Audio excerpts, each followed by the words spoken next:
Selamat malam, teman-teman semua. Salam sehat dan sukses selalu buat kita semua. Besok hari Senin, dan sebagian besar dari kalian harus mulai beraktivitas, bekerja, sekolah, berjualan, apapun itu. Semoga dilancarkan dan dimudahkan semua urusannya. Malam ini, sebagai bekal istirahat kalian biar tambah nyenyak dan mimpi indah, Mimin akan membacakan sebuah cerita horor pengantar tidur yang bercerita tentang perjalanan horor sopir travel. Dari akun Twitter Emak @desiprayogo1. Selamat menyimak dan selamat beristirahat.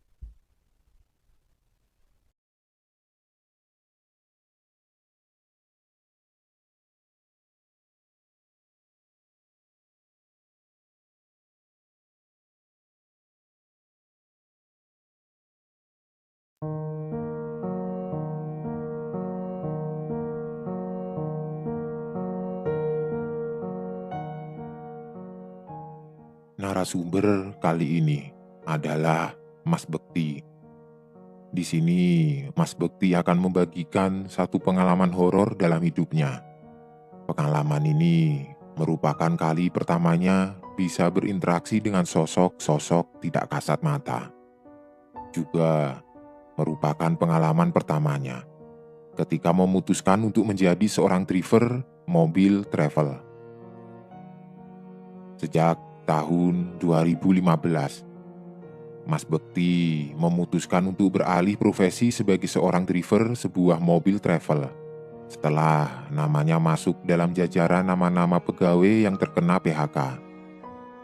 Jarak 2 minggu setelah PHK, sepupunya yang bernama Mas Waluyo atau akrab disapa Mas Uyo datang ke rumahnya sambil menawarkan sebuah pekerjaan kepada dirinya.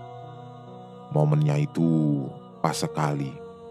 Apalagi belum lama ini Mas Bekti sudah mendapat surat cinta dari sebuah dealer motor karena dia sudah menunggak cicilan 2 bulan. Belum lagi surat rindu dari PLN dan PDAM.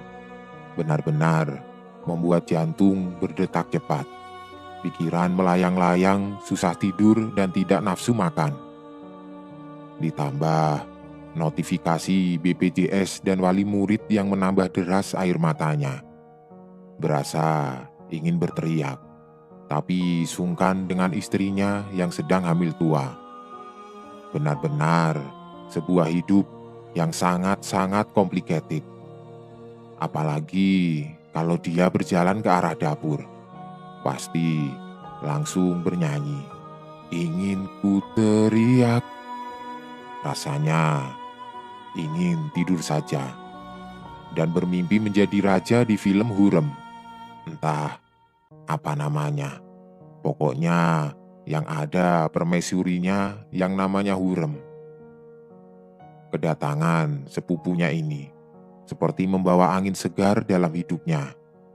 Sepupunya ini menawarkan pekerjaan sebagai seorang supir di travel yang baru saja dibentuk oleh sepupunya ini, yang masih belum lama beroperasi. Baru sekitar 1 tahunan dan sepupunya ini berniat menambah beberapa mobil. Karena tingginya peluang waktu itu, otomatis membutuhkan beberapa supir baru. Kebetulan Mas Uyo ini tahu kalau Mas Bekti sedang menganggur. Makanya Mas Uyo coba menawarkan lowongan ini kepada Mas Bekti. Siapa tahu minat sebelum akhirnya dia membuka lowongan untuk orang luar. Jelas Mas Bekti tidak menolak kesempatan itu. Istrinya juga butuh biaya untuk lahiran yang kurang menghitung minggu. Akhirnya kedua orang mengatakan deal. Lalu keesokan harinya Mas Bekti datang ke travel untuk mengambil seragam sekalian pelatihan wajib selama seminggu supaya paham betul dengan tata cara menjadi supir travel. Sebuah pekerjaan awam yang belum pernah Mas Bekti kerjakan. Dia pernah jadi supir dan mengantar orang keluar kota. Tapi masalahnya, waktu itu pakai mobil biasa bukan mobil travel dan jelas beda sekali tatanannya. Mulailah di hari pertama Mas Bekti training. So far, so good. Semua aman terkendali dan tidak terasa Mas Bekti sudah menerima gaji pertamanya. Bekerja di bawah naungan travel sepupunya. Sampai hampir 2 bulan Mas Bekti bekerja di situ. Sekitar pertengahan tahun 2015. Posisinya saat itu Mas Bekti sudah jalan 5 bulan bekerja. Mas Bekti benar-benar kerasan kerja di travel sepupunya. Pada saat itu, sepupunya mendapatkan orderan untuk mengantar rombongan pengantin ke sebuah daerah di Jawa yang aku samarkan demi kebaikan semua pihak dan tidak ada kesalahpahaman. Akhirnya, pekerjaan itu diterima oleh Mas Uyo dan dipasrahkan ke Mas Bekti, supaya nanti Mas Bekti saja yang jadi supirnya, bersama dengan satu supir cadangan yang sekiranya sudah kompeten. Tidak terasa, hari yang dimaksud tiba. Sejak jam 4 pagi, Mas Bekti sudah standby di travel milik Mas Uyo. Dia sudah menyiapkan betul staminanya dan bahkan sudah siap kopi di termos kecil. Karena rombongan keluarga manten ini harus sudah berangkat sekitar jam 4 lebih 30 menit. Selama perjalanan berangkat menuju ke daerah yang dituju, alhamdulillah aman terkendali tanpa ada hambatan apapun. Berhubung rombongan pengantin ini masih harus stay semalam di sana. Jadi sore harinya, Mas Bekti putuskan untuk pulang saja. Besok baru mereka jemput lagi para rombongan ini sesuai jam yang sudah ditentukan. Toh lokasinya tidak jauh-jauh amat dari posisi travelnya Mas Uyo dan yang menyewanya tetangga belakang rumah Mas Uyo sendiri. Habis Mas Bekti istirahat sebentar di rumah pengantin, sekitar jam 17, Mas Bekti dan satu supir cadangan pamit balik dulu. Mereka akan kembali ke lokasi besok siang jam 11, seperti yang sudah diminta. Pulanglah Mas Bekti ke kantor travel dengan kondisi tubuh yang benar-benar fresh. Tidak ngantuk, ya tidak kenapa-kenapa. Akan tetapi, ada salah satu dari anggota keluarga pengantin yang sebenarnya sudah memberi himbauan agar Mas Bekti tidak memaksakan pulang sore itu. Apalagi sudah maghrib dan melewati sekitaran jembatan tersebut. Entah kenapa, hal itu seperti sesuatu yang pamali bagi warga setempat. Katanya, biar selamat. Yang namanya Mas Bekti dan tidak percaya hal-hal seperti itu tetap dia terobos saja dan pulang. Benar, tidak apa-apa selama perjalanan.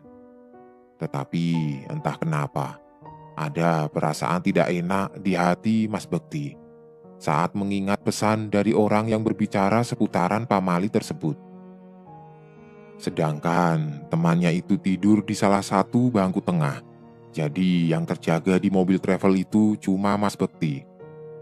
Dia mencoba tetap fokus menyetir dan samar-samar sudah mulai terdengar azan maghrib. Sedangkan dari kejauhan, sudah tampak sebuah jembatan yang dimaksud oleh pihak keluarga tadi. Waduh, itu jembatannya. Bagaimana ini? Harusnya aku tidak lewat sini tadi. Harusnya aku mutar saja. Tidak apa-apa jauh daripada kepikiran. Aku yang ngapain tiba-tiba nyetir ke arah sini ya? Gumam Mas Bekti seorang diri masih dalam posisi fokus menyetir.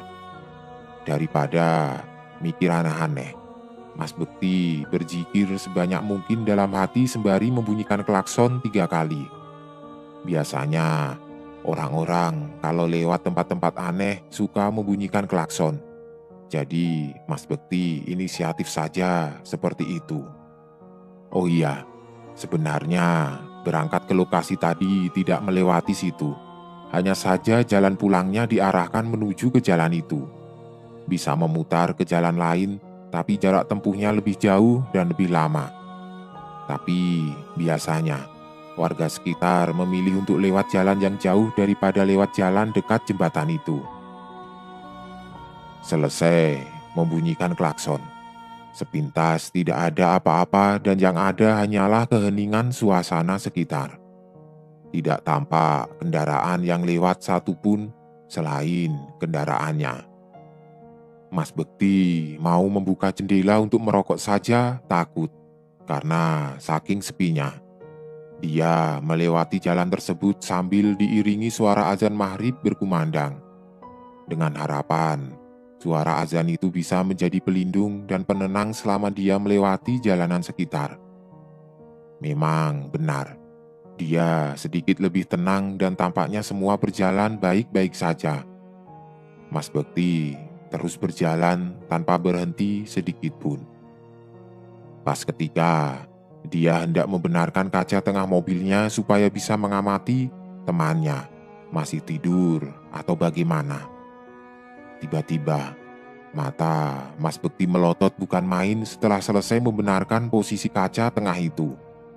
Kini, kaca itu mengarahkan pandangannya ke arah bangku-bangku penumpang yang ada di belakangnya.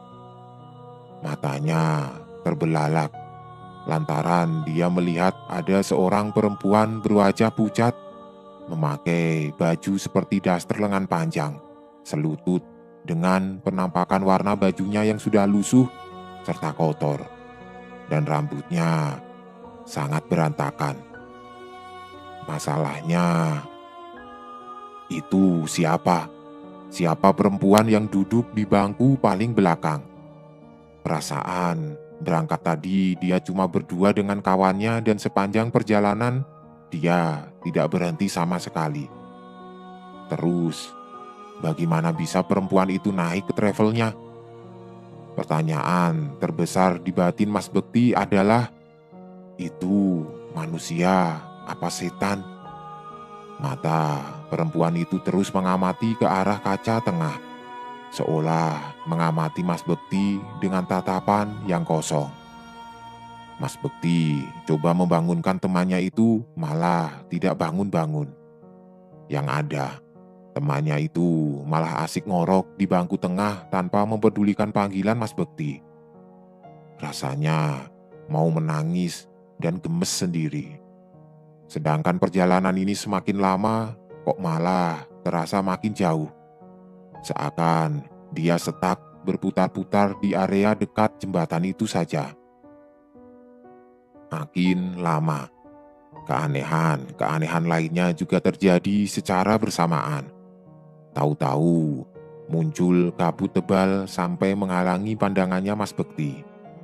Suara burung yang banyak sekali saling bersahutan dan menimbulkan suara yang sangat aneh saat didengar. Tiba-tiba, terdengar juga suara petir menyambar ke sana ke sini. Padahal jelas-jelas dari tadi cuaca itu cerah sekali dan sama sekali tidak ada tanda-tanda mau turun hujan. Serta tidak beberapa lama kemudian, terasa hembusan angin yang sangat kencang datang. Bingung Mas Bekti di situ. Dia mau berdiri menghampiri temannya, tapi takut dengan sosok perempuan tersebut. Kalau cuma diam juga, ini masalah tidak akan kelar-kelar. Dia juga sudah coba berpikir, apa mungkin ada kesalahan yang dia lakukan saat melintasi jalan itu? Sepertinya tidak ada. Selain memang dia nekat untuk tetap melewati jalanan itu, walau sebelumnya dia sudah dilarang. Sosok perempuan di bangku belakang itu masih terus memandang ke arahnya. Kini tatapannya melotot sangat tajam, sedangkan awan semakin lama sudah mulai tampak gelap. Dia bingung harus berbuat apa. Seketika, dia melihat ada botol mineral di sampingnya. Dia berinisiatif untuk mengambil botol itu, lalu dilempar ke arah temannya tanpa harus menoleh ke belakang. Cuma dia bingung, kira-kira caranya bagaimana? Selesai memikirkan semuanya secara baik-baik dengan diawali basmalah. Percobaan pertama dan terakhir Mas Bekti lakukan. Secara botolnya cuma satu. Kalau gagal, ya wassalam, karena tidak ada botol lagi. Dengan segala keyakinan di dalam hati, dia pun mulai melempar botol itu ke arah temannya. Alhamdulillahnya, berhasil mengenai kaki dari temannya itu dan seketika temannya bangun dengan ekspresi kaget. Duduk di kursi tempatnya tidur sambil memandang aneh ke arahnya. "Sudah, kamu jangan banyak ngomong. Cepat ke sini, duduk di sebelahku," ucap Mas Bekti. "Lah, kamu ini mau bilang apa? Tinggal bilang saja kok repot," balas temannya itu sembari meregangkan badan dan jalan mendekat ke arahnya. "Sebentar deh, Bekti. Kamu ini ngapain stop di sini?" sambung temannya ini. Mas Bekti tidak menjawab dan hanya menggerakkan kepala temannya ke arah kaca spion tengah. Sama seperti Mas Bekti, temannya ini kaget bukan main ketika melihat ada seorang perempuan duduk di bangku kursi paling belakang. Tatapannya masih melotot dan kian tajam. "Kamu ini bawa penumpang siapa? Manusia itu?" tanya temannya ini sambil merinding. Terus si temannya ini menoleh ke belakang dan saat dilihat secara langsung sosok perempuan itu justru tidak ada di bangku paling belakang. Temannya kembali menoleh ke arah kaca, tapi perempuan itu masih ada di sana. Si Mas ini kembali menoleh ke belakang. Si sosok ini tidak ada lagi di tempatnya. Dia langsung ngomong ke Mas Bekti kenapa ketika dilihat langsung sosok itu tidak kelihatan. Otomatis mendengar Mas Bekti ikut menoleh ke belakang untuk memastikan apa yang diucapkan temannya itu benar. Ternyata benar. Sosok yang dilihat di kaca tidak nampak di bangku belakang ketika mereka melihatnya secara langsung. Akan tetapi, ketika mereka berdua melihat kembali ke arah kaca, sosok itu kini sudah berpindah posisi. Duduknya sudah berpindah di deretan kursi paling tengah. Kurang lebih hampir berdekatan dengan kursi yang ditempati tidur oleh temannya Mas Bekti. Kedua tangan sosok itu memegang kepala kursi yang ada di depannya dan sambil terus memandang ke arah kaca dengan tatapan melotot. Dua orang ini kembali menatap ke belakang dan hasilnya masih sama. Sosok itu tidak kelihatan wujudnya. Mereka kembali memandang ke arah kaca tapi sosok itu duduknya semakin maju dan semakin maju. Cuma kalau ditoleh ke belakang, sosok itu benar-benar tidak kelihatan. Hingga saat dipandang kembali dari kaca, sosok itu kini duduk tepat di kursi penumpang paling depan, yang berada persis di belakang kursinya Mas Bekti. Sembari mengumpulkan tenaga dan keberanian untuk memastikan kembali sambil menoleh ke belakang, barulah Mas Bekti merasakan kengerian yang benar-benar ngeri sepanjang hidupnya. Pas dia memalingkan wajahnya ke belakang, baru juga dia memutar lehernya. Tahu-tahu ada wajah pucat dengan matanya yang hitam dan rambutnya terurai berantakan. Pas menampakkan wujudnya di depan wajah Mas Bekti. Benar-benar dekat. Cuma 5 cm jarak wajah Mas Bekti dan wajah perempuan itu. Dengan suara beratnya, perempuan itu berkata setengah mengeram, "Pergi sekarang, atau kamu dan temanmu tidak selamat." Mas Bekti yang terkejut melihat itu refleks memundurkan badannya, sehingga siku salah satu tangannya tidak sengaja memencet klakson mobil. Gara-gara itu, temannya yang ada di sebelahnya jadi terkejut bukan main. Pasalnya, suara klakson itu memecah keheningan malam itu. Secara cepat, habis berkata seperti itu, sosok tersebut tahu-tahu menghilang entah kemana. Mas Bekti masih dengan posisinya yang kaget dan ngos-ngosan. Temannya memandang aneh ke arah Mas Bekti yang terlihat aneh juga. Seketika, kabut tebal tadi hilang dan sekitar kembali normal. Ternyata, teman Mas Bekti ini tidak melihat apa-apa. Justru temannya ini malah kebingungan dengan gelagat aneh dirinya. Waktu Mas Bekti menoleh kembali ke arah kaca, sosok itu sudah tidak ada di dalam mobil travelnya. Mas Bekti langsung bilang ke temannya, "Jok, kita harus pergi sekarang. Ini sudah tidak beres." Sambil mulai kembali menyalakan mesin mobil travel. Dua orang ini akhirnya kembali melanjutkan perjalanan pulang melewati jalanan tersebut. Saat di tengah perjalanan dan sudah melewati area tersebut, mereka berdua dihentikan oleh seorang perempuan. Kini, penampilan perempuan itu tampak normal seperti manusia pada umumnya. Memakai dress berenda, lengan pendek selutut, ya, sepintas tidak ada yang aneh. Meski penampilannya seperti model-model fashion orang-orang zaman dahulu sekali. Cuma mereka berdua yakin kalau kali ini benar-benar manusia. Stoplah mobil mereka pas saat hampir dekat dengan posisi perempuan itu berdiri. Mas Bekti maupun temannya memutuskan bertanya, tapi tidak turun dari mobil sama sekali. Dia membuka kaca pintu di sebelahnya sambil bertanya, "Ada apa, Mbak?" "Oh, tidak ada apa-apa kok, Mas.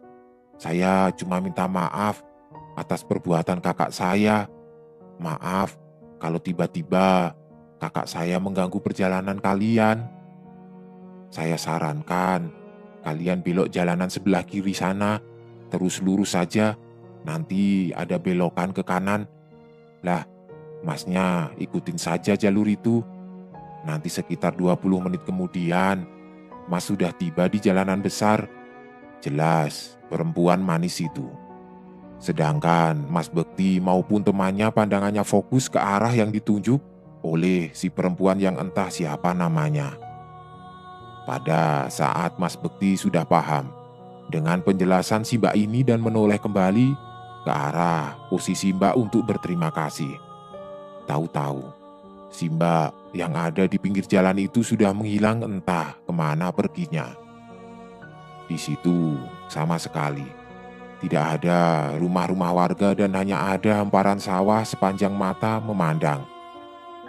Mas Bekti coba mengeluarkan kepalanya untuk mengamati di sekitarnya.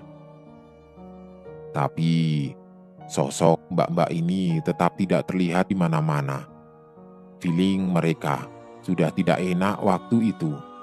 Ketika mereka hendak ingin pergi menuju ke arah yang ditunjuk oleh mbak-mbak ini, tahu-tahu si mbak ini muncul lagi, tapi dari arah sebelah kiri. Dengan penampilan yang pucat, rambutnya awut-awutan dan bajunya kotor sekali. Terus perempuan itu melambai ke arah mereka berdua sambil ngomong, "Hati-hati di jalan ya, Mas." Terus si mbak ini tersenyum ke mereka dengan tatapan mata yang sangat kosong sekali. Sebenarnya Mas Bekti sudah ketakutan setengah mati di situ. Tapi dia masih berusaha sopan dan menjawab, "Iya, Mbak, makasih banyak ya." Habis itu dia langsung tancap gas menuju ke jalanan yang ditunjuk oleh mbak-mbak itu. Soalnya dia kali itu benar-benar tersadar kalau mbak itu bukan manusia, tapi setan. Mas Bekti melanjutkan perjalanan sambil terus berdoa supaya kejadian-kejadian tadi tidak terulang kembali. Ternyata benar, dia tidak ada gangguan aneh-aneh lagi. Dan jalan yang ditunjukkan oleh mbak-mbak itu beneran langsung tembus ke jalan besar. Aksesnya gampang dan cepat. Tapi kalau disuruh balik lagi lewat situ sepertinya tidak. Sudah cukup itu saja. Dia mengalami kejadian-kejadian aneh sepanjang dirinya menjadi supir travel. Akhirnya pas sudah sampai kota, Mas Bekti dan temannya ini memutuskan untuk mampir sebentar di salah satu warung untuk makan. Pada saat di tengah-tengah mereka makan, temannya ini menyeletuk seperti ini. "Bekti, perempuan tadi kok mukanya hampir sama ya sama setan yang ada dalam travel? Saudaraan apa bagaimana ya?" Mendengar itu, Mas Bekti akhirnya teringat dengan satu kalimat yang diucapkan oleh sosok perempuan yang memberinya petunjuk jalan, yaitu kalimat "kakak saya". Apakah mereka bersaudara?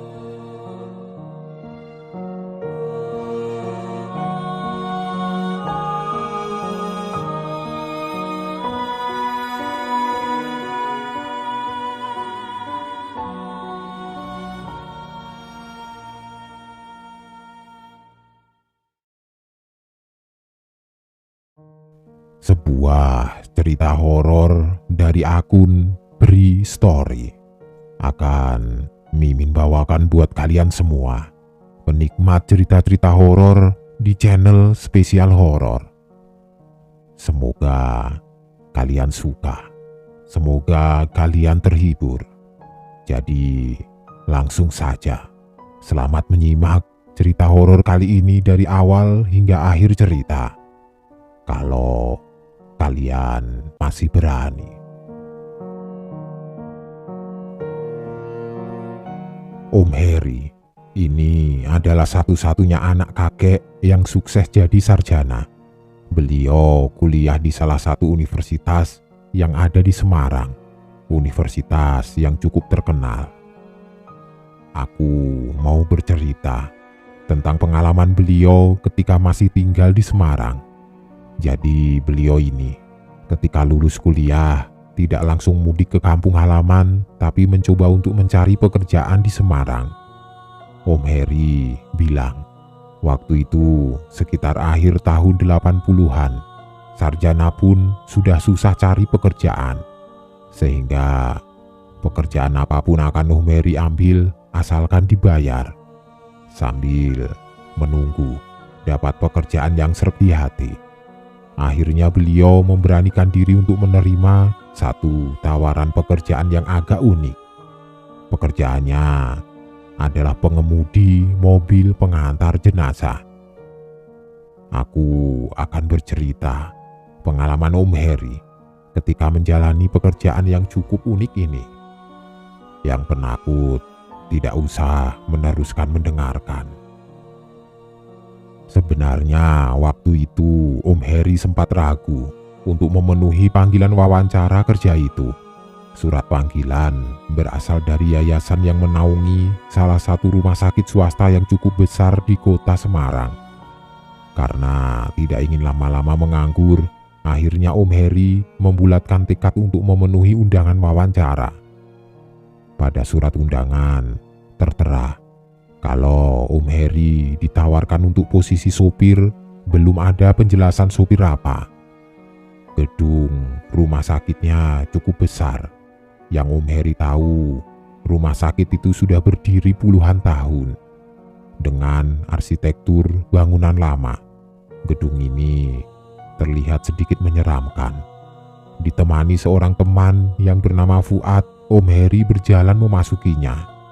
Karena ini wawancara kerja pertama setelah baru 1 bulan lulus kuliah, Om Heri cukup tegang dan gugup waktu itu.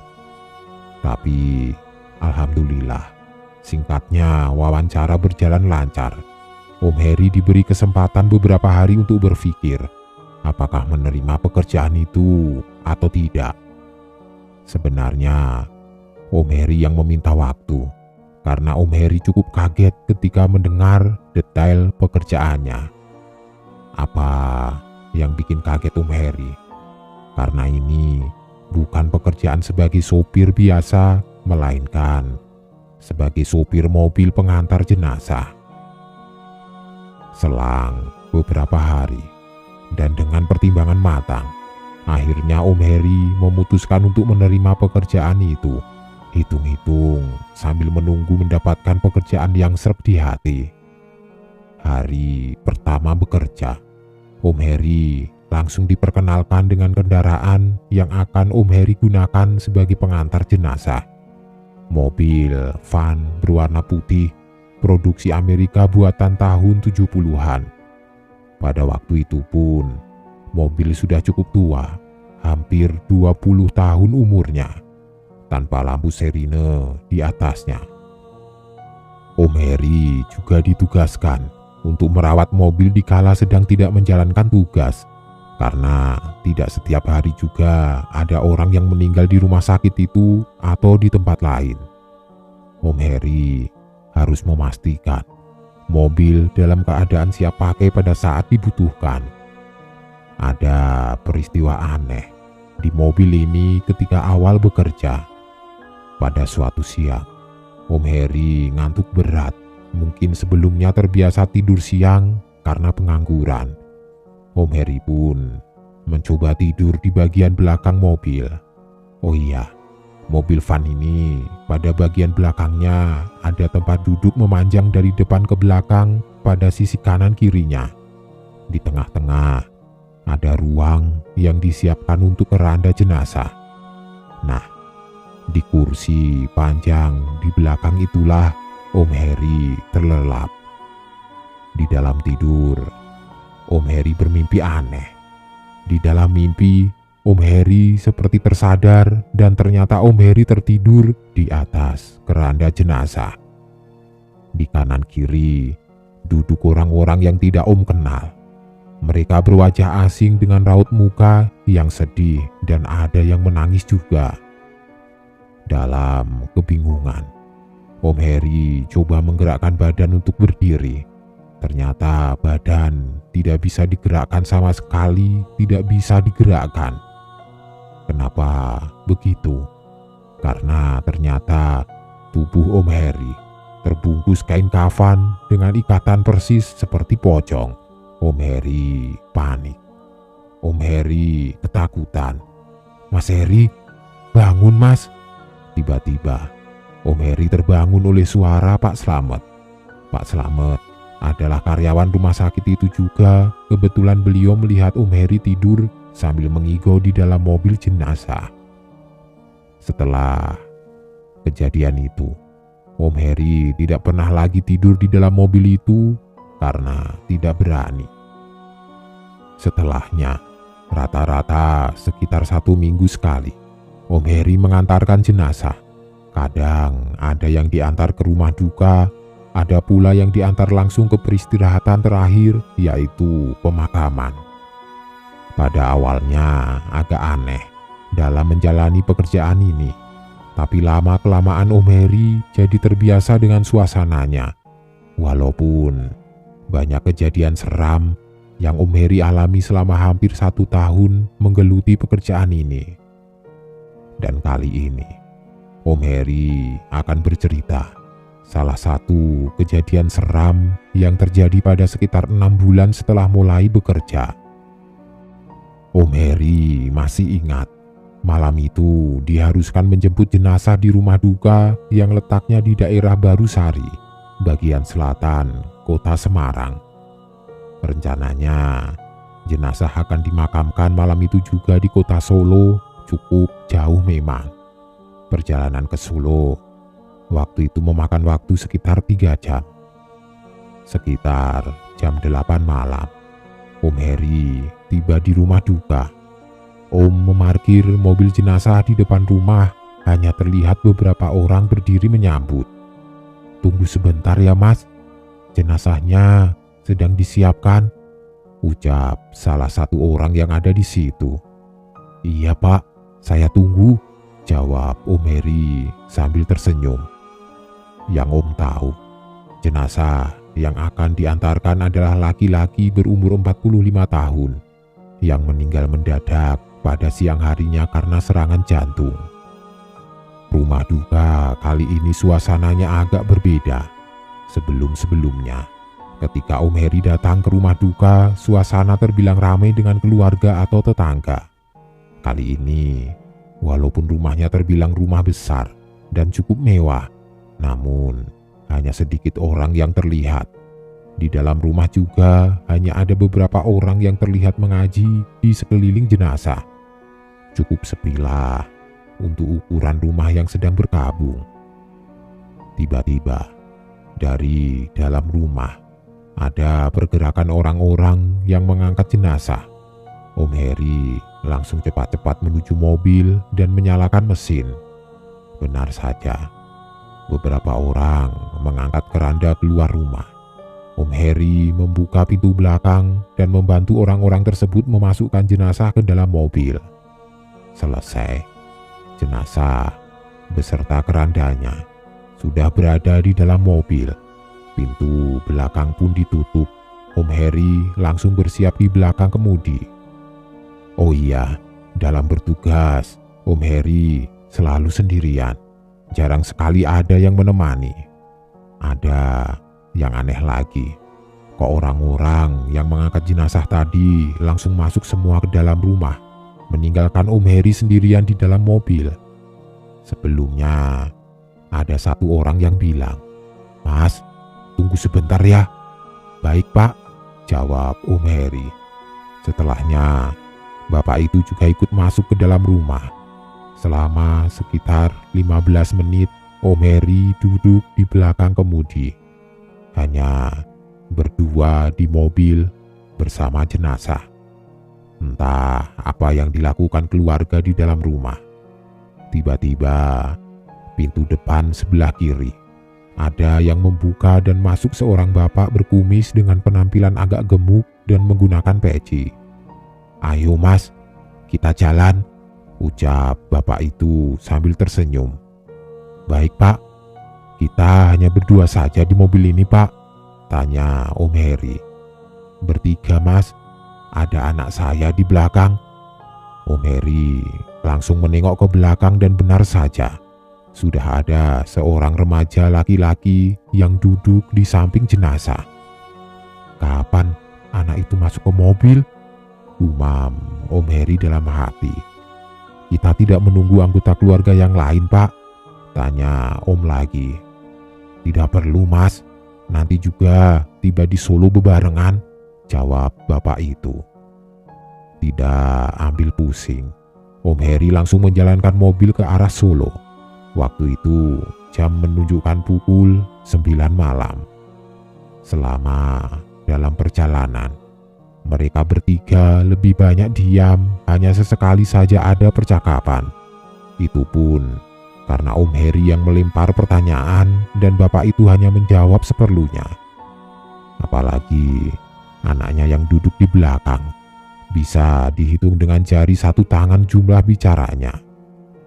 Om Heri sama sekali tidak tahu lokasi pemakamannya di mana, hanya bergantung petunjuk jalan yang dibilang oleh bapak itu. Percakapan yang Om Heri ingat sampai sekarang adalah, "Kok tadi di rumah sepi ya Pak? Apa keluarga lain masih dalam perjalanan?" tanya Om Heri penasaran. "Memang hanya segitu adanya Mas. Keluarga kami memang seperti itu.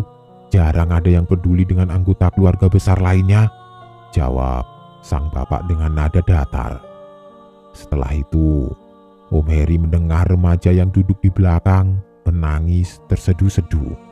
Cukup mengiris hati suara tangisannya. Melalui kaca spion, Om Heri dapat melihat kalau remaja itu hanya duduk dengan menundukkan kepala dan memang terlihat sambil menangis. Pada tahun 80-an akhir, jalur Semarang Solo masih sangat sepi pada malam hari. Hanya sesekali mobil yang ditumpangi berpapasan dengan mobil lainnya. Sepanjang jalan pun masih melalui beberapa hutan di kanan kiri jalan. Entah kenapa, malam itu memang suasananya terasa beda. Padahal itu bukan pertama kalinya Om Heri melaksanakan tugas. Tapi memang terasa beda saja. Singkat cerita, Sekitar jam 12 malam, akhirnya mereka memasuki kota Solo. Dan tidak lama kemudian, mobil sudah tiba di kawasan pemakaman. Om Heri langsung parkir mobil di dalam halamannya. "Mas, tunggu sebentar ya, saya laporan dulu ke petugasnya," ucap bapak itu seraya turun dari mobil. "Iya Pak, saya tunggu di sini ya Pak," jawab Om Heri singkat. Setelah itu, cukup lama bapak itu pergi, kira-kira lebih dari 30 menit. Tiba-tiba Om Heri teringat kalau ada remaja yang duduk di belakang bersama jenazah. Sontak Om Heri langsung menengok ke belakang. Ternyata remaja itu sudah tidak ada. Entah kapan turun dari mobil, Om Heri tidak pernah menyadarinya. 1 jam berlalu. Bapak dan remaja itu tidak kembali juga ke mobil. Om Heri sudah mulai merinding dari situ. Mau turun mobil pun tidak berani. Karena Om Heri tidak pernah diperbolehkan meninggalkan mobil jenazah dalam kondisi apapun. Itu adalah pemakaman yang cukup besar, yang letaknya tidak terlalu jauh dari kampus Universitas 11 Maret. Dengan pepohonan rindang di sekelilingnya, halaman parkir mobil berbentuk lapangan besar. Om Heri parkir di depan bangunan yang harusnya itu adalah kantor pengurus pemakaman. Tetapi anehnya, bangunan itu seperti tidak ada penghuninya. Tidak ada seorang pun yang terlihat. Selain itu, lampunya pun tidak ada yang terlihat menyala, gelap gulita. Jam 1 malam. Hanya gelap yang bisa terlihat sejauh mata memandang. Tidak ada rame-rame orang yang sedang sibuk mempersiapkan liang kubur selayaknya ada orang yang baru meninggal. Hening, sepi, sendirian, dengan jenazah terbaring di belakang. Tiba-tiba, Om Heri dikagetkan dengan munculnya seseorang yang berdiri di samping mobil. Tepat berdiri di sebelah badan Om Heri yang sebagian tangan keluar karena kaca jendela mobil dibiarkan terbuka. "Oh, Bapak," kaget saya, "Pak. Dari mana Pak? Kok sedari tadi menghilang?" Berondongan pertanyaan Om Heri lontarkan ketika tahu sosok itu adalah bapak yang mengantar Om Heri ke pemakaman itu. Di belakangnya berdiri anak remaja yang duduk di belakang selama perjalanan tadi. "Mas, terima kasih sudah mengantarkan saya dan anak saya." Om Heri bengong. "Maksudnya apa?" "Maaf Pak, selama perjalanan kita belum berkenalan. Nama saya Heri." "Bapak siapa ya?" tanya Om Heri penasaran sambil mengulurkan tangan mengajak bersalaman. "Saya Sugeng, dan ini anak saya namanya Joko." Hanya itu yang beliau katakan, dan kemudian pergi begitu saja tanpa menyambut uluran tangan Om Heri. Di dalam gelap, mereka berjalan pelan menuju dan masuk areal pemakaman. Pada detik itu, Om Heri sangat yakin kalau ada yang tidak beres dengan Pak Sugeng dan anaknya. Tiba-tiba badan Om Heri merinding. Setelahnya, mereka menghilang dalam gelapnya areal pemakaman itu.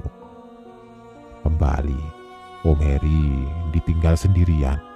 Satu mobil dengan jenazah baru meninggal terbaring di belakang. Tiba-tiba, bangunan yang berada di depan mobil parkir lampunya menyala. Suasana jadi sedikit ada cahaya. Dan tiba-tiba juga, sekelebat lampu mobil terlihat masuk ke areal parkir pemakaman sekitar 3 mobil. Om Heri jadi sedikit lega karena Om menjadi tidak sendirian lagi. Ketiga mobil parkir sejajar mengapit mobil Om Heri. Kemudian penumpangnya turun dan langsung menghampiri dengan wajah kebingungan. "Mas, kok tadi berangkat duluan? Kok tahu kalau almarhum akan dimakamkan di sini?" Begitulah Banyak pertanyaan yang ditujukan kepada Om Heri dari orang-orang itu. Om Heri bingung dan menjawab seada-adanya saja. "Maaf Pak, tadi saya di mobil ditemani Pak Sugeng dan anaknya Joko. Beliau yang memberitahu kalau pemakamannya di sini. Beliau juga yang menunjukkan jalan sampai ke sini." Suasana tiba-tiba hening, dan tanpa memberi penjelasan apapun, mereka langsung melakukan prosesi pemakaman, membiarkan Om Heri yang mungkin oleh mereka masih terlihat kebingungan. Ada yang aneh lagi. Ternyata di tempat itu, sudah ada beberapa petugas pemakaman yang menunggu keluarga dari jam 9 malam. Mereka mempersiapkan liang kubur yang akan digunakan. Padahal selama parkir di situ, Om Heri tidak melihat seorang pun berada di tempat itu. Biasanya setelah jenazah turun dari mobil dan dimulai prosesi pemakaman, Om Heri langsung pergi dan pulang. Tapi kali itu Om Heri penasaran dan mengikuti proses pemakaman. Betapa kagetnya ketika ada salah satu anggota keluarga yang membawa bingkai besar foto almarhum. Ternyata foto itu adalah foto Pak Sugeng. Iya, ternyata yang meninggal adalah Pak Sugeng. Jenazah yang Om Heri antar dari Semarang ke Solo adalah Pak Sugeng. Dan yang menemani Om Heri selama perjalanan adalah Pak Sugeng juga. Terus, remaja yang ikut Pak Sugeng siapa? Setelah Om Heri berbincang dengan salah satu keluarga, remaja yang bernama Joko adalah anaknya almarhum Pak Sugeng yang sudah meninggal sebelumnya karena kecelakaan motor. Joko dikuburkan persis di sebelah makam ayahnya. Mereka dimakamkan berdampingan. Pekerjaan Om Heri sebagai sopir mobil pengantar jenazah ini tidak terikat jam kerja. Ketika ada tugas mengantarkan jenazah kapanpun waktunya, Om Heri harus siap. Om Heri jalankan dengan ikhlas. Seperti ketika kejadian yang Om Heri alami berikut ini. Pada suatu malam, ketika baru saja sampai di tempat kos, tiba-tiba ibu kos bilang ada telepon dari rumah sakit. Waktu itu jam 10 malam. Rumah sakit mengabarkan bahwa ada kecelakaan bis yang terjadi di daerah Bergas. Bergas ini sekitar 1 jam perjalanan dari Semarang. Ketika ada kecelakaan yang memerlukan bantuan mobil jenazah, dapat dipastikan ada beberapa korban yang meninggal. Om Heri langsung bersiap-siap lagi dan bergegas menuju rumah sakit yang jaraknya tidak terlalu jauh dari tempat kos di mana Om Heri tinggal. Sesampainya di rumah sakit, Om Heri langsung berangkat ke tempat kejadian kecelakaan. Pihak rumah sakit bilang sudah ada dokter dan perawat yang berangkat terlebih dahulu. Seperti biasa, Om Heri jalan sendiri. Singkat cerita, sekitar 1 jam perjalanan sampailah Om Heri di lokasi kecelakaan. Waktu itu sudah menunjukkan hampir jam 12 tengah malam. Menurut informasi dari petugas yang ada, kecelakaan terjadi karena ada 2 bis besar yang bertabrakan. Belasan penumpang meninggal dunia. Sebagian korban sudah dibawa ke rumah sakit terdekat, dan Om Heri ditugaskan membawa jenazah yang tersisa di lokasi, karena sebagian sudah dibawa oleh ambulan dan mobil jenazah yang datang di awal. Om Heri perhatikan masih ada beberapa jenazah di pinggir jalan yang masih tergeletak tertutup kain. Beberapa polisi dan orang yang ada di situ langsung mengangkat 3 jenazah dan membawanya masuk ke dalam mobil. Ternyata setelah 3 jenazah itu sudah ada di dalam mobil, ada 1 jenazah lagi yang tertinggal. Ruang di mobil jenazah hanya muat 3 orang. Ada seorang bapak di situ yang bilang untuk jangan menumpuk jenazah, kasihan katanya. Om Heri dan orang-orang lainnya menurut. Solusinya adalah 1 jenazah terakhir diletakkan di kursi depan sebelah kursi supir dengan posisi duduk, tapi wajahnya ditutup kain putih. Om Heri pun menurut. Pikir Om Heri waktu itu daripada bolak-balik, lebih baik sekali jalan dan pekerjaan selesai. Setelah selesai semuanya, Om Heri pun jalan ke rumah sakit, ditemani 4 jenazah dalam satu mobil dan tanpa pengawalan. Tahun 80-an itu, jalur bergas Semarang masih sangat sepi. Kanan kiri masih banyak ditemui pohon-pohon besar pada kanan kiri jalan. Sepanjang jalan hanya terdengar suara mesin mobil. Jujur, pada saat itu Om Heri agak ketakutan. Ditambah bau anyir darah yang mungkin masih mengalir dari korban kecelakaan yang Om Heri bawa. Ketika sudah sampai di tengah-tengah perjalanan, ada sesuatu yang mulai terjadi. Om Heri mendengar ada suara tangisan perempuan di bagian belakang mobil, tempat di mana 3 jenazah terbaring. Bulu kuduk langsung berdiri. Refleks, Om Heri langsung melirik ke kaca spion dan benar, ada sesuatu di belakang. Om Heri melihat ada orang dengan posisi duduk. Bukan hanya 1 orang, tapi ada 3 orang yang terlihat. Posisi mereka duduk berjajar ke belakang. Setelah terdengar suara perempuan, berikutnya ada suara laki-laki yang terdengar seperti mengerang menahan sakit.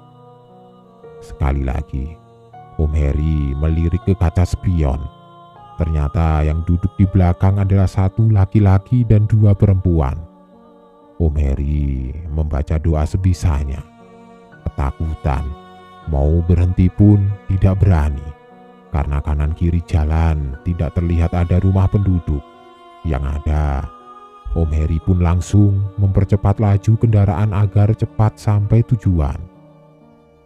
Ketika Om Heri sedang konsentrasi melihat ke arah jalan dengan mobil yang berkecepatan cukup tinggi, tiba-tiba kain penutup jenazah yang duduk di sebelah terbuka sendirinya.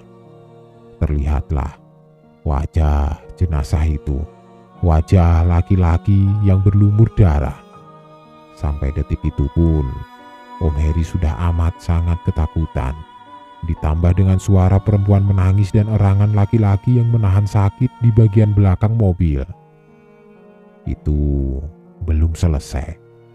Ketika tidak sengaja melirik ke arah jenazah yang duduk di sebelah, Om Heri melihat kedua matanya terbuka, menatap ke arah Om, dan bibirnya mulai tersenyum kecil.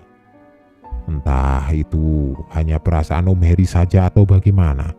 Yang pasti, Om Heri tidak tahan lagi, amat sangat ketakutan. Ketika melihat ada 1 rumah penduduk, Om Heri langsung mengarahkan mobil ke tepi jalan. Setelah mobil berhenti, Om Heri langsung lari ke rumah itu dan mengetuk pintunya. Alhamdulillah, penghuni rumah muncul. Om Heri langsung menceritakan semua ke bapak pemilik rumah dan dia menawarkan diri untuk menemani di sisa perjalanan. Om Heri setuju. Sekitar setengah jam kemudian, sampailah mereka di rumah sakit. Selesailah tugas Om Heri malam itu. Itulah kira-kira 2 pengalaman horor Om Heri ketika selama hampir setahun jadi sopir mobil jenazah. Setelahnya, beliau bekerja di kebun karet di pedalaman Sumatera. Masih ada beberapa cerita seram yang Om Heri alami. Nanti akan Mimin bacakan buat kalian. Cukup sekian cerita yang Mimin bawakan kali ini, dan salam horor.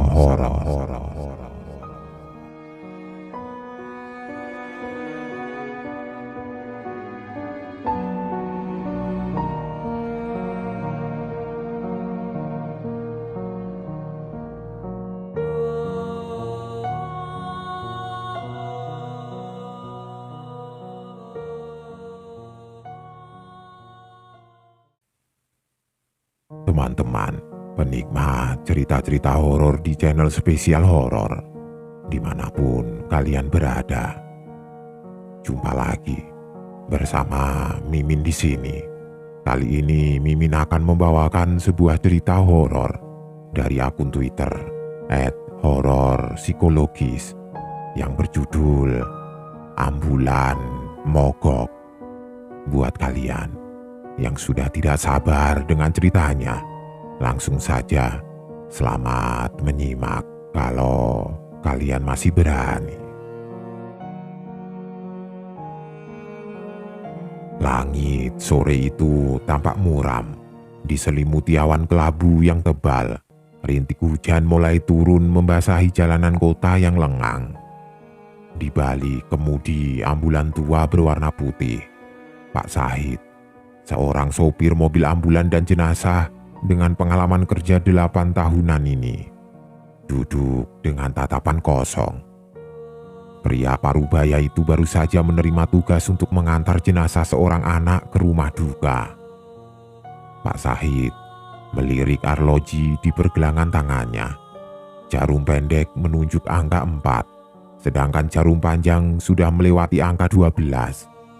Ia menghela nafas panjang, lalu menyalakan mesin ambulan. Suara deru mesin memecah kesunyian sore yang sendu. Di bagian belakang ambulan, terbaring jenazah seorang anak laki-laki yang masih belia. Tubuhnya yang kecil tertutup kain putih bersih, wajahnya terlihat damai dalam tidur panjangnya. Pak Sahid menelan ludah. Hatinya terasa berat.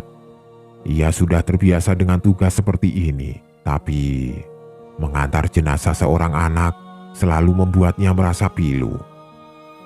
Ambulan mulai melaju perlahan, meninggalkan halaman rumah sakit yang sepi. Hujan semakin deras, membuat jarak pandang menjadi terbatas. Wiper bergerak tanpa henti, menyapu air hujan yang membasahi kaca depan. Jalanan kota yang biasanya ramai kini terlihat lengang. Hanya beberapa pedagang kaki lima yang masih bertahan di bawah terpal seadanya, menjajakan dagangan mereka dengan lesu. Pak Sahid menyalakan radio, berharap alunan musik bisa mengusir kesunyian yang mencekam.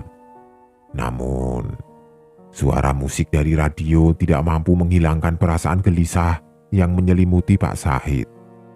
Ia merasa ada yang aneh dengan suasana sore itu. Jalanan yang terlalu sepi, hujan yang tidak kunjung reda, dan jenazah anak kecil yang terbaring di belakangnya. Semuanya terasa begitu menyesakkan. Pak Sahid mencoba mengalihkan pikirannya dengan mengingat-ingat kembali wajah anak laki-laki yang akan ia antar ke rumah duka. Ia tidak mengenal anak itu, tapi dari raut wajahnya yang damai, Pak Sahid bisa merasakan bahwa anak itu pastilah anak yang baik. "Semoga kamu tenang di sana, Nak," gumam Pak Sahid lirih. Ia kemudian mempercepat laju ambulan berharap bisa segera sampai di rumah duka. Hari semakin gelap dan ia tidak ingin berlama-lama di jalanan yang sepi dan sunyi. Setelah menyelesaikan tugasnya, mengantar jenazah dan menyampaikan belasungkawa kepada keluarga yang berduka, Pak Sahid kembali ke ambulannya. Langit malam telah menyelimuti kota, hanya diterangi oleh cahaya bulan yang samar dan lampu jalan yang redup. Jalanan yang tadi ramai kini kembali sepi, menyisakan Pak Sahid sendiri dalam keheningan malam. Dengan perasaan yang masih dipenuhi kesedihan, Pak Sahid menyalakan mesin ambulan dan mulai menyusuri jalan pulang. Hujan telah reda, meninggalkan genangan air di beberapa bagian jalan. Suasana malam yang sunyi membuat Pak Sahid merasa semakin gelisah. Ia mencoba menenangkan diri dengan mendengarkan radio. Namun suara penyiar yang ceria tidak mampu mengusir bayang-bayang kesedihan yang menghantuinya. Ketika melewati jalan yang sama saat ia berangkat tadi, tiba-tiba Pak Syahid merasakan hawa dingin yang menusuk tulang. Bulu kuduknya meremang, seolah-olah ada sesuatu yang mengawasinya dari kegelapan. Ia mempercepat laju ambulan, berharap bisa segera meninggalkan tempat itu. Namun, tiba-tiba ia mendengar suara samar yang memanggil namanya. "Pak Syahid." Suara itu terdengar begitu dekat, namun samar dan tidak jelas. Pak Syahid menoleh ke kanan dan kiri mencari sumber suara. Tidak ada siapapun di sekitarnya. Ia mulai merasa takut. "Pak Syahid, dari mana?" Suara itu terdengar lagi. Kali ini lebih jelas dan dekat. Pak Syahid merasakan hawa dingin semakin menusuk. Jantungnya berdebar kencang. Keringat dingin mulai membasahi punggungnya. Ia mencoba meyakinkan diri bahwa itu hanya halusinasi. Tapi suara itu terus terdengar, semakin jelas dan menakutkan. "Pak Syahid, jangan pergi." Suara itu terdengar seperti bisikan lirih dari belakangnya. Pak Syahid memberanikan diri untuk menoleh ke belakang, namun ia tidak melihat siapapun, karena sebelumnya jenazah anak kecil yang dia bawa baru saja dia antarkan ke keluarganya. "Pak Syahid, terima kasih sudah mengantarkan saya pulang ke rumah." Sekali lagi, bisikan lirih itu terdengar lagi. Dengan tangan gemetar, Pak Syahid menginjak pedal gas. Ia memacu ambulannya secepat mungkin meninggalkan tempat itu dengan perasaan takut yang luar biasa. Dan suara bisikan tadi pun menghilang, tidak muncul lagi. Ia tidak tahu apa yang terjadi, tapi ia yakin bahwa ia baru saja mengalami sesuatu yang sangat aneh dan menakutkan. Keesokan harinya, matahari bersinar cerah, seolah-olah kejadian malam sebelumnya hanyalah mimpi buruk. Namun, bayang-bayang bisikan misterius itu masih menghantui pikiran Pak Syahid. Ia berusaha menepis rasa takutnya dan fokus pada tugas barunya, mengantar jenazah seorang wanita tua ke sebuah desa di luar kota. Sebelum berangkat, Pak Syahid memeriksa ambulan dengan teliti. Ia memastikan mesin dalam kondisi prima, ban terisi angin dan tangki bensin penuh. Ia tidak ingin ada kendala di tengah perjalanan, apalagi mengingat pengalaman mengerikan yang baru saja dialaminya. Perjalanan dimulai dengan lancar. Pak Syahid menikmati pemandangan pedesaan yang indah, berusaha melupakan kejadian malam sebelumnya. Namun, ketika memasuki jalan yang berkelok-kelok dan menanjak, mesin ambulan tiba-tiba mati. Pak Syahid mencoba menyalakan mesin lagi, tapi tidak berhasil. Ia memeriksa indikator bensin, masih menunjukkan penuh. Ia bingung dan mulai panik. Ia turun dari ambulan, membuka kap mesin dan mencoba memeriksa bagian-bagian mesin yang mungkin bermasalah. Namun, ia tidak menemukan apapun yang mencurigakan. Dengan perasaan putus asa, Pak Syahid kembali ke dalam ambulan dan mencoba menyalakan mesin lagi. Ajaibnya, mesin menyala. Pak Syahid merasa lega, tapi kelegaan itu tidak berlangsung lama. Beberapa kilometer kemudian, mesin mati lagi. Kali ini, Pak Syahid benar-benar kebingungan. Ia sudah memeriksa semua yang bisa ia periksa, tapi tidak menemukan penyebab masalahnya. Ia memutuskan untuk menepi dan mencari bantuan. Untungnya, tidak jauh dari situ ada sebuah warung kecil. Pak Sahid pun bertanya apakah ada montir bengkel terdekat dan ternyata ada. Setelah pemilik warung menuliskan sebuah nomor telepon di secari kertas, Pak Sahid segera menggunakan HP-nya untuk segera menghubungi nomor montir tersebut. Dan sambil menunggu montir datang, Pak Sahid menceritakan kejadian aneh yang dialaminya pada pemilik warung. "Mungkin ada makhluk halus yang mengganggu, Pak," kata pemilik warung dengan nada serius. "Jalan ini memang terkenal angker. Banyak yang mengalami kejadian aneh di sini." Pak Sahid merinding mendengar cerita dari pemilik warung. Ia mulai menyesal tidak mendengarkan kata hatinya yang sejak awal sudah merasa tidak nyaman dengan tugas ini. Ketika montir datang, ia memeriksa mesin ambulan dengan teliti. Namun, ia tidak menemukan kerusakan apapun. Ia menyarankan Pak Sahid untuk mengisi bensin karena menurutnya mesin mati karena kehabisan bahan bakar. Pak Sahid merasa bingung. Ia yakin tangki bensin masih penuh saat berangkat. Tapi demi kelancaran perjalanan, ia mengikuti saran montir dan mengisi bensin yang kebetulan dijual juga di warung kecil itu. Setelah tangki terisi penuh, mesin ambulan menyala kembali.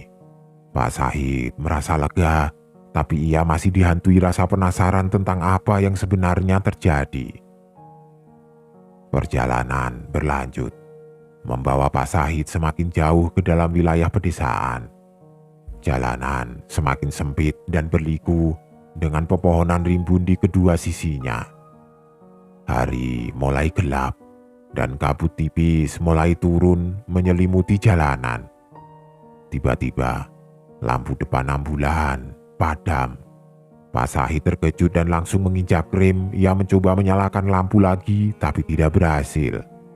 Ia memeriksa saklar lampu, kabel-kabel, dan sekring, tapi semuanya tampak normal. Pak Sahid merasa panik.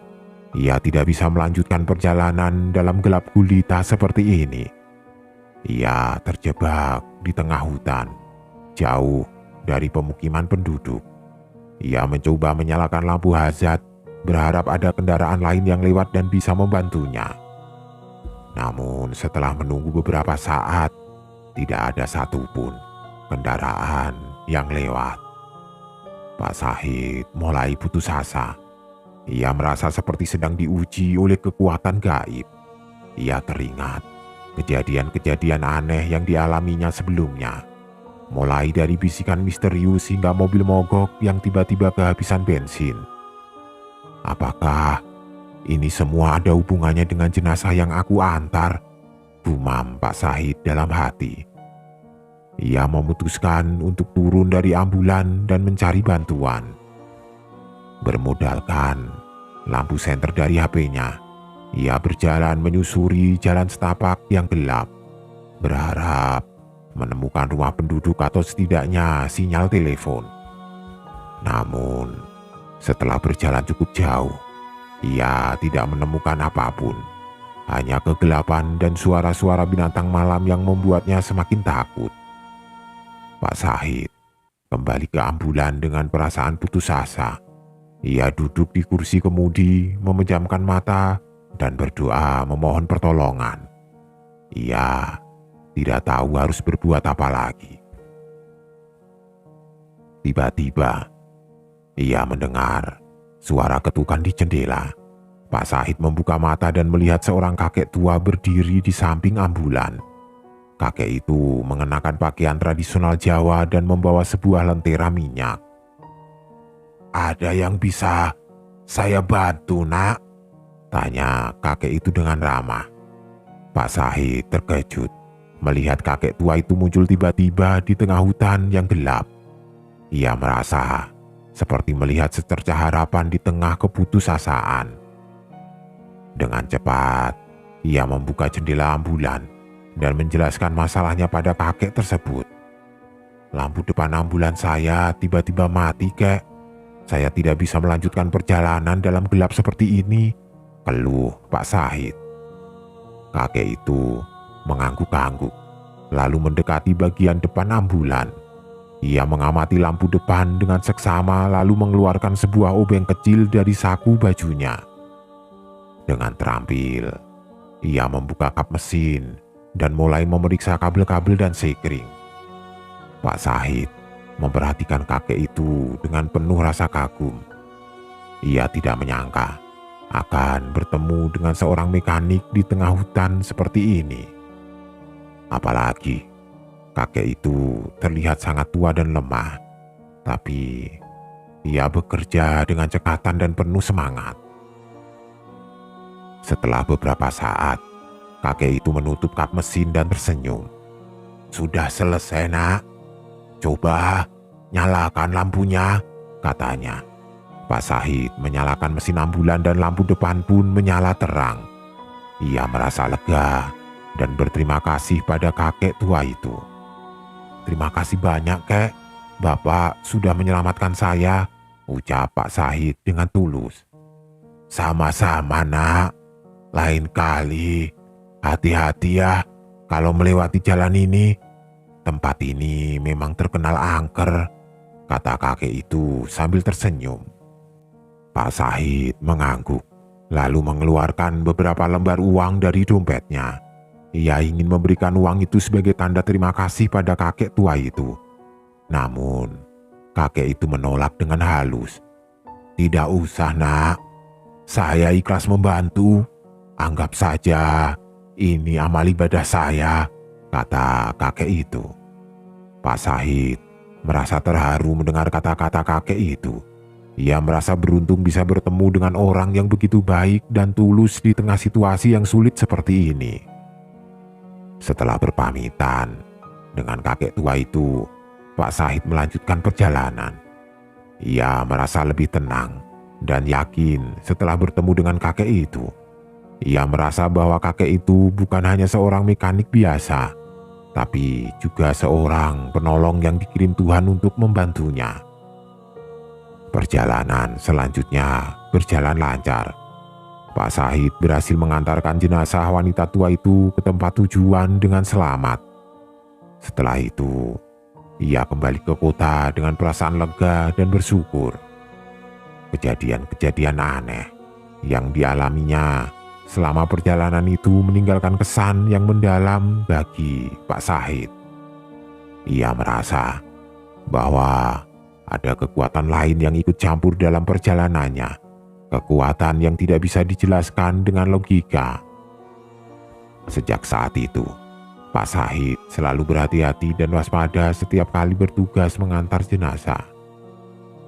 Ia juga selalu mengajak teman jika harus melakukan perjalanan jauh, terutama ke daerah-daerah yang terkenal angker. Ia tidak ingin mengalami kejadian serupa lagi. Meskipun demikian, Pak Sahid tidak pernah melupakan pengalamannya bertemu dengan kakek tua di tengah hutan. Kakek itu telah memberinya pelajaran berharga tentang kebaikan dan ketulusan.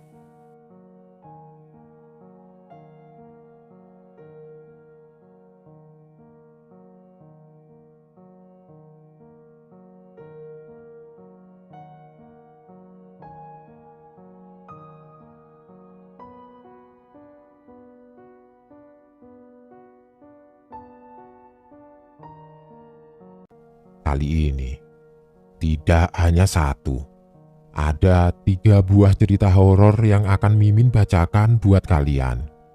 Dari akun Twitter @kerepilogi, berjudul Ambulan Jenazah Korban Mutilasi, Kejadian Langka di Rumah Sakit, dan Rumah Angker Duren 3. Bagaimana? Tidak sabar mendengarkannya? Kalau begitu langsung saja. Selamat menyimak, karena kalian memang pemberani.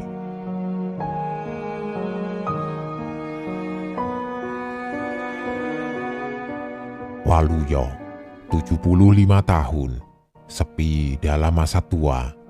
Anak-anaknya sudah mapan dan hidup berjauhan. Istrinya sudah meninggal dan karib kerabat satu persatu tinggal kenangan.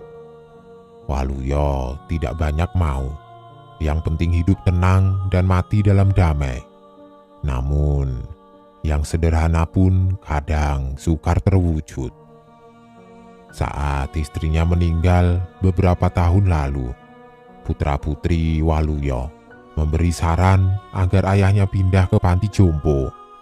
Rumah di kota Bekasi biar saja, nanti bisa dipakai untuk lebaran dan tahun baru atau kapanpun saat berkumpul. Sayangnya, Waluyo tidak mendengarkan saran itu. Bagi Waluyo, jangankan meninggalkan rumah, membuang majalah mode yang biasa dibaca istrinya saja sudah mustahil. Pendek kata, ia takkan pergi. Biar aku tetap di rumah, jangan dibikin ruwet toh, masih ada Diki. Diki telah bertahun-tahun membantu keluarga Waluyo. Ia direkrut saat istri Waluyo memerlukan orang untuk bantu-bantu usaha sambilan makanan beku. Selepas kematian sang istri, bisnis tersebut dilanjutkan dengan cara bagi hasil. Kepala tiga, belum menikah tetapi mau menikah. Itulah Diki. Namun, Waluyo selalu punya banyak cara mencegah dia pergi. Satu waktu Waluyo menaikkan bagian untuk Diki, di kesempatan lain ia malah menjanjikan modal usaha. Diki menunggu janji itu hingga pada waktunya ditagih, akan tetapi Waluyo kembali membuat alasan. Katanya tunggu akhir tahun sembari mendapatkan pengganti yang cocok. Tidak sulit sebenarnya memahami motif Waluyo. Dia hanya tidak ingin sendirian karena sepi. Bagi Diki, hal itu menjadi persoalan serius. Lebih-lebih, majikannya senang menahan uang bagi hasil penjualan walau memang dibayarkan pada akhir tahun. Meski demikian, Diki menunggu bulan demi bulan hingga tutup tahun. Waluyo pun membayarkan uang sesuai bagiannya. Tetapi ketika Diki siap-siap pamit, majikan kembali menahan. Alasannya, tunggu sebentar lagi, penggantinya sudah ada tetapi belum bisa segera datang. Beberapa bulan sesudahnya, rumah Waluyo tiba-tiba sunyi. Beberapa orang yang berkunjung untuk membeli makanan beku agak bertanya-tanya. Baik Waluyo maupun Diki tampaknya pergi. Namun, para pembeli dan tetangga tidak mengira ada apa-apa. Tidak lama kemudian, Sugeng, anak lelaki Waluyo, datang. Dia cemas lantaran ayahnya tidak bisa ditelepon. Rumah dalam keadaan terkunci, sementara lampu-lampu menyala. Dibantu warga sekitar, akhirnya pintu rumah dibongkar paksa. Pedalaman rumah itu rapi dan bersih seperti tidak terjadi apa-apa. Sugeng segera memeriksa tiap sisi rumah, tetapi ayahnya tidak ada.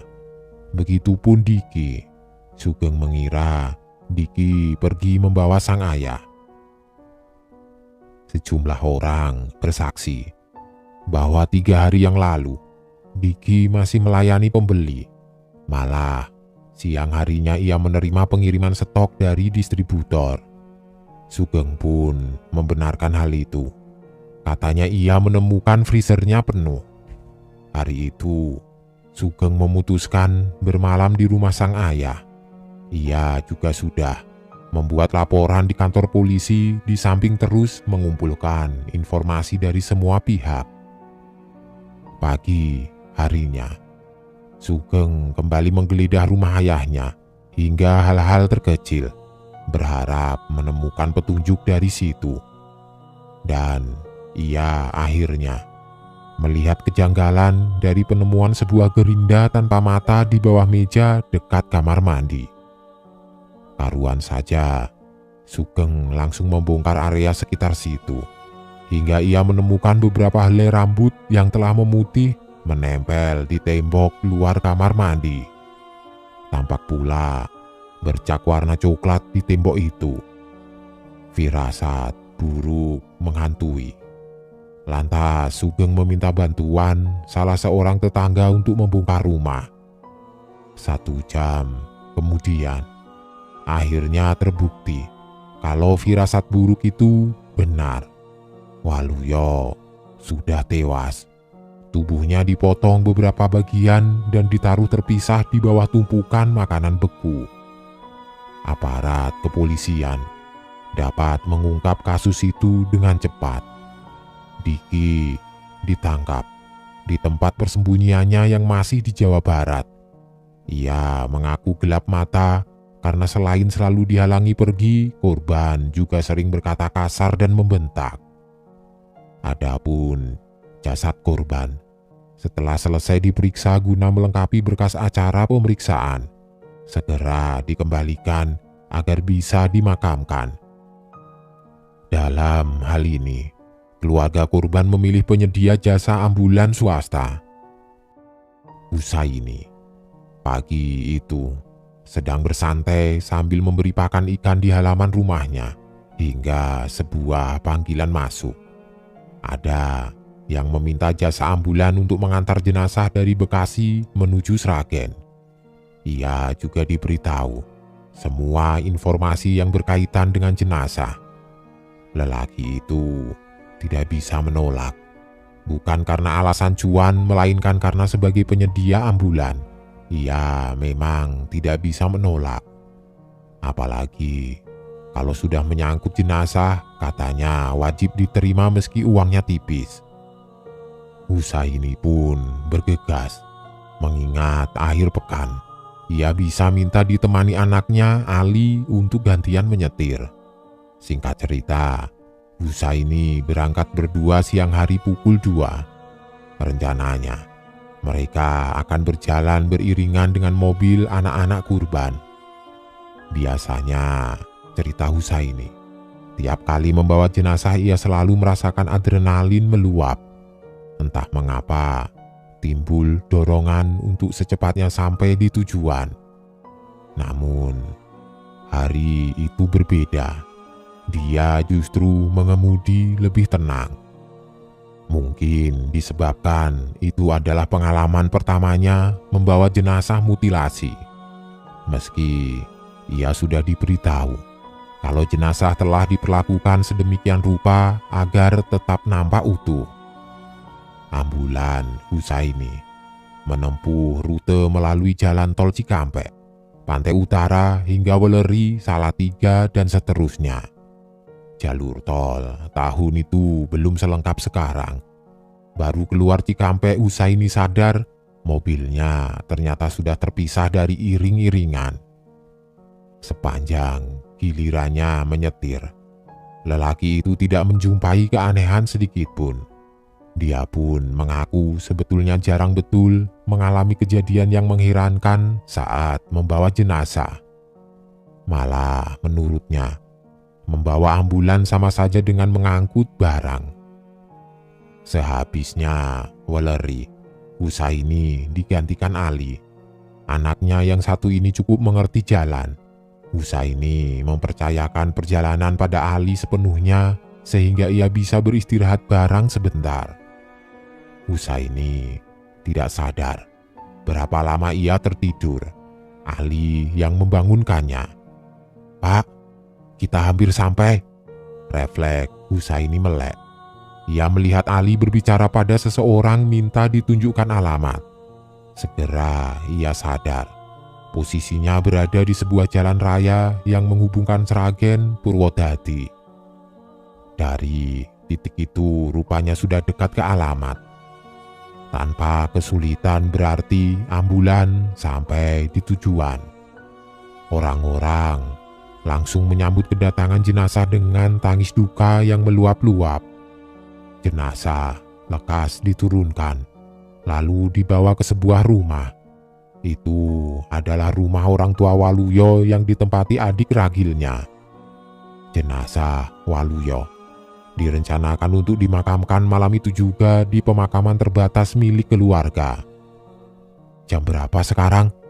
Husaini bertanya pada anaknya. Ali menengok jam tangan dan ia langsung kaget bukan alang kepalang. "Jam 7? Baru jam 7. Kenyataannya sudah begitu. Mobil pengiring belum lagi tiba dan Husaini kemudian diberi kabar bahwa mereka masih tertinggal jauh di Pemalang. Secepat-cepatnya dari Pemalang ke Sragen adalah 6 jam. Mestinya pun begitu. Waktu tempuh Bekasi Sragen normalnya 12 jam. Husaini dan Ali tidak habis pikir betapa itu mudah terjadi. Tetapi karib kerabat mayit amat berterima kasih dengan kegesitan mereka mengantarkan jenazah.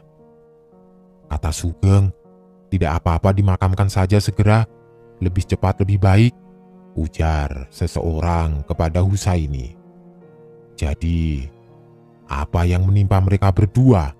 Mereka bahkan tidak mengerti. Semua terasa wajar, sama sekali tidak ada yang aneh. Ali mengatakan dirinya hanya fokus ke depan, satu-satunya yang ada dalam kepalanya adalah mengantarkan jenazah secepatnya. Kedua orang itu lalu mencoba mengemudi lebih cepat sepanjang perjalanan pulang. Hasilnya, berangkat dari Sragen pukul 10 malam, tiba di rumah jam 9 pagi. Dulu pernah mobil bapak saya jadi harum menusuk sampai berhari-hari setelah mengantar jenazah seseorang. Pernah juga mobilnya bergerak maju mundur semalam sebelum mengantar jenazah ke Cibarusah. Tetapi kejadian Pak Waluyo ini lebih membuat saya heran, cerita Ali.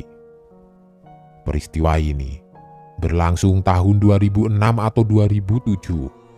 Aku mengubah beberapa alur dan detail peristiwa tanpa menghilangkan hal-hal yang berkaitan dengan inti kejahatan pelaku.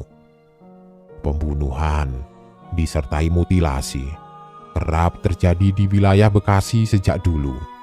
Sebagian kasus tidak berhasil diungkap, bahkan menjadi rahasia yang cukup banyak diketahui, bahwa aparat kepolisian terkadang dibantu paranormal demi memecahkan kasus mutilasi. Kejadian langka di rumah sakit. Aku sedang menjaga ibu yang dirawat inap, lalu bertemu pria ini, Aris namanya, yang juga sedang menjaga ayahnya.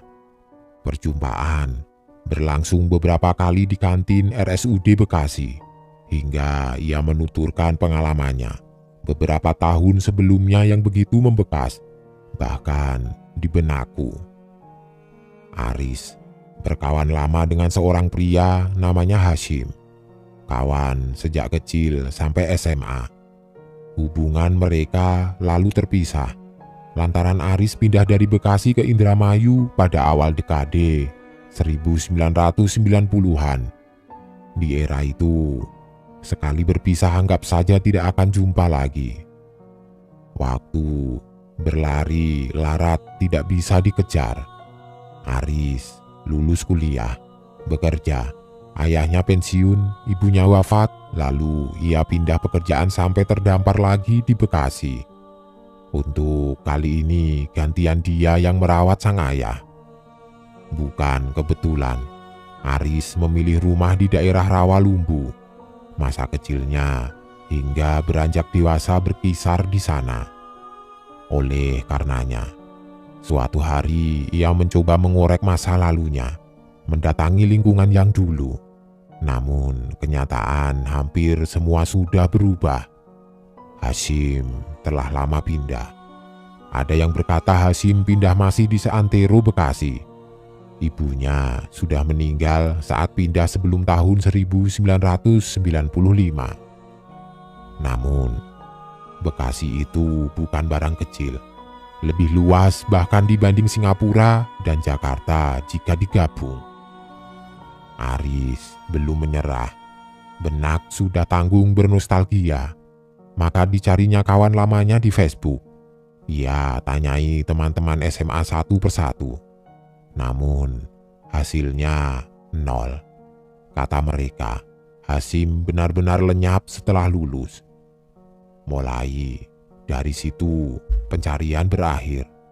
Kalau takdirnya bertemu pasti akan terjadi. Begitu pula kebalikannya. Dan hidup terus berjalan sebagaimana mestinya. Satu ketika, Aris bepergian akhir pekan ke Bogor bersama keluarga. Bertemu orang asing, mengobrol satu sama lain. Lalu Aris belakangan tahu kalau lawan bicaranya ternyata adik kelas 3 tingkat di SMA. Dan itu menjadi pembuka takdirnya tentang hal lain. Si adik kelas mengaku bekerja di sebuah pabrik FMCG di Bekasi. Dan ia dibantu masuk oleh kakak kelasnya bernama Hasyim. Karuan saja, Aris jadi meledak semangatnya. Ia bertanya sangat banyak dan sekaligus bersyukur bahwa kawan lamanya hidup dengan baik. Katanya, Hasyim duduk di bagian purkesing. Karirnya bagus, anak 2 dan benar. Bahwa ia menetap di Bekasi tidak berjauhan dengan tempatnya bekerja. Aris meminta nomor ponsel kawannya dan segera dihubungi. Akan tetapi tidak dijawab. Kata adik kelasnya, Hasyim memang jarang menggubris nomor di luar keluarga dan kerabat saat akhir pekan. Namun, ia pun sudah mengirim pesan dan berjanji akan memberitahukan hal itu secepatnya. Aris pulang lebih cepat pada Ahad pagi lantaran dikabari pembantu bahwa kondisi ayahnya memburuk. Tidak mau ambil resiko. Begitu tiba di rumah ayahnya segera dibawa ke UGD rumah sakit. Gulanya naik sangat tinggi sehingga kata dokter diperlukan rawat inap. Sore hari, Aris menerima pesan dari nomor Hasyim. Dia sangat gembira dengan itu.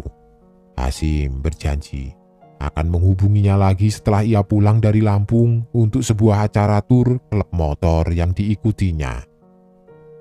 Pukul 6 esok paginya, ada telepon masuk. "Hai Aris, apa kabar? Masih ingat suaraku?"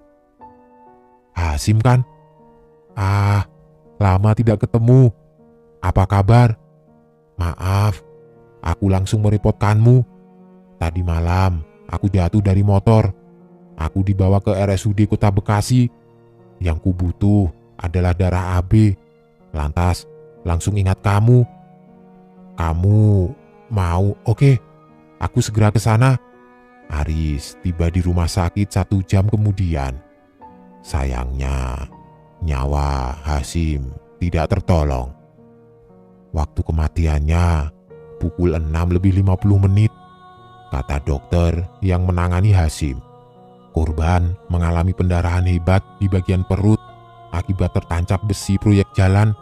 Sejak tiba, ia sudah tidak sadarkan diri. Aku tidak punya informasi lebih banyak tentang penutur kisah. Perjumpaan di rumah sakit sama halnya dengan pertemuan para penumpang di sisi jendela kereta, akrab tetapi segera terlupakan. Akan tetapi, kisah tersebut masih membekas di pikiranku. Dan Aris, meski berpisah puluhan tahun, pada akhirnya ia turut menyolatkan dan menguburkan jasad kawannya. Bahkan pertemanan itu bermanfaat hingga akhir hayat. Sebagai penutup, aku kira penting mengatakan bahwa aku pribadi tidak percaya arwah orang mati dapat berkomunikasi dengan manusia. Jin yang melakukan itu, terlepas apa tujuannya. Rumah Angker, Duren 3. Sumber kisah ini adalah klien tesisku. Dia sendiri yang mengalaminya saat masih kuliah sarjana. Lokasi rumah di Duren 3, Perdatam. Tidak terlalu jauh dari Potlot, TMP Kalibata atau TKP Polisi Tembak Polisi. Ramli asli wong kita, datang ke Jakarta dari 4 Lawang, dulu Lahat, pada tahun 2005. Seperti banyak perantau, Ramli ikut kerabatnya tinggal sebuah rumah besar di Duren 3 dengan 7 kamar dan diisi 13 orang. Dengan Ramli, genaplah 14. Rumah tersebut disewa tahunan dan patungan. Hampir semua penghuni adalah mahasiswa. Kebetulan, saat Ramli datang rumah sudah ditempati 2 bulan. Ramli menempati kamar dempet balkon. Sendiri mulanya, tetapi akhirnya satu temannya pindah untuk mengisi kamar itu. Dari sini saja sebetulnya sudah aneh. Kenapa temannya mesti tinggal bertiga padahal ada kamar kosong? Kawan Ramli yang satu ini, yang kemudian membocorkan apa yang terjadi. Rumah gedong itu rupanya angker. Yang paling sering, katanya beberapa kali kalau mandi diganggu. Pintu kamar mandi digedor bahkan ditendang. Dan pelakunya yang pasti bukan para penyewa. Ramli mengaku dirinya tidak takut pada soal semacam itu. Namun, tidak takut bukan berarti tidak dapat giliran. Satu malam, ia makan bersama di meja makan besar. Kebetulan ada 2 orang sedang diam-diaman sehabis baku pukul satu sama lain. Suasana pun jadi agak kaku. Tiba-tiba, makan malam yang kurang akrab itu berubah ribut. Pasalnya, seorang yang sedang bermasalah ini menuduh temannya menendang tulang keringnya dan ia jelas mengaduh kesakitan. Anehnya, yang dituduh tidak terima. Jadilah mereka baku pukul lagi. Keduanya dilerai lalu disingkirkan. Sisanya kembali makan. Namun, konyol. Hal yang sama terulang. Seorang kawan Ramli yang lain juga ditendang. Malah ia sampai terjungkal. Mereka pun sadar kalau itu adalah gangguan supranatural. Alhasil makan malam dilanjutkan sendiri-sendiri. Ramli bercerita, ada satu anak namanya Zul yang doyan betul mabuk. Suatu malam, ia membawa pulang berbotol-botol lalu mengajak siapa saja yang mau untuk minum bersama. Terkumpul beberapa orang. Pesta siap dimulai. Tetapi Zul entah bagaimana tahu-tahu bertingkah aneh. Zul meniru suara perempuan, mengoceh yang bukan-bukan. Bahkan ia berlagak sedang memacak, memakai lipen, juga menceplak-ceplak bibirnya seperti umumnya wanita. Habis pakai lipen. Mulanya itu dianggap lucu. Anak-anak berdatangan untuk menonton. Sampai Zul kemudian berteriak-teriak sambil menjambaki rambut gondrongnya hingga rontok sebagian. Barulah semua menganggap itu serius. Lambat laun, Ramli mengalami sendiri kejadian-kejadian aneh. Pernah juga ia digedor-gedor saat mandi. Yang paling membuatnya jengkel ialah ketika seisi kamarnya berantakan dan ia jadi terbangun untuk menegakkan lemari roboh, juga membereskan benda-benda berceceran. Dari 14 penghuni, wajar saja kalau ada yang takut. 4 bulan setelah Ramli tiba, kawan sekamarnya memutuskan pindah kos di tempat lain. Hanya saja Ramli bersikeras tidak peduli. Di kampung katanya lebih seram. Jika Ramli masa bodoh, ada juga yang menaruh perhatian. Satu ketika, seorang kawannya berkata, terlepas benar tidaknya, bahwa pernah ada pembunuhan di rumah itu, korbannya ibu dan anak. Dia mengaku mendapat informasi dari warga setempat yang masih ingat peristiwa tersebut. Satu informasi dapat memancing orang lain untuk menggali informasi lain. Di hari lain, penghuni yang satu mengatakan itu bukan pembunuhan, melainkan bunuh diri ibu dan putrinya. Konon, mereka terhimpit banyak masalah selepas kematian sang kepala keluarga. Entah mana cerita yang benar. Adapun Ramli tidak berminat mencari tahu. Yang penting tinggal di kamar luas, murah, memang itu pilihan yang masuk akal juga. Namun, dia pun tidak dapat mencegah kawannya pindah. Pada bulan ke-7 sejak ia tinggal hanya tersisa 8 orang. 8 orang ini, kata Ramli, besar juga nyalinya. Tetapi, sebesar-besarnya nyali lingkungan juga bisa mempengaruhi. Alhasil dari 7 kamar, yang terpakai cuma 4, semua penghuni menetap berdua satu kamar. Ramli kerap dihinggapi mimpi buruk. Satu ketika, pernah pula, ia melihat wanita tua termenung di balkon. Di waktu yang lain, ia mendengar seperti benda berat terjatuh dari balkon, namun sekali lagi sikapnya bodoh amat. Meski demikian, ada kalanya semua orang dipaksa berpikir bijak. Penyebabnya yaitu salah satu penghuni ditemukan hampir saja tewas digilas truk. Dia mengalami sleepwalking pada lewat tengah malam, berjalan sendirian dalam keadaan tidur ke arah perempatan Pancoran. Sleepwalker itu buru-buru pindah. Semua orang pun jadi berpikir ulang, kecuali alasan ekonomi yang penting dipertimbangkan juga. Puncaknya terjadi pada bulan ke-10 sewa.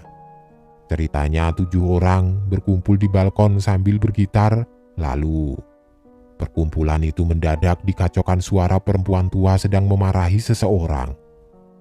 Omelan misterius itu berlangsung agak lama diiringi suara tangis wanita lain. Saat suara-suara itu reda, dikira tidak ada yang lain. Ternyata salah. Satu orang, kawan Ramli, rupa-rupanya kena pengaruh. Ia hilang pikiran, suka mengomel bahkan mengamuk. Dan kalau berkata, suaranya mirip perempuan misterius yang tadi mengomel. Si kerasukan malam itu bisa dipulihkan sadarnya. Tetapi tidak mau makan dan minum, suka termenung macam orang kurang akal. Keadaan terus seperti itu sampai 2 hari 2 malam. Akhirnya dibawa dia ke rumah seseorang untuk diservis. Untunglah si kerasukan ini masih bisa diperbaiki. Hanya saja Ramli dan kawan-kawan disarankan betul segera pindah. Kalau sudah terlalu sering, artinya jin di rumah itu memang tidak suka dan bisa saja berbuat lebih jauh. Singkat cerita, para penghuni yang tersisa di rumah itu pindah tidak lama kemudian saat masih tersisa sewa 2 bulan.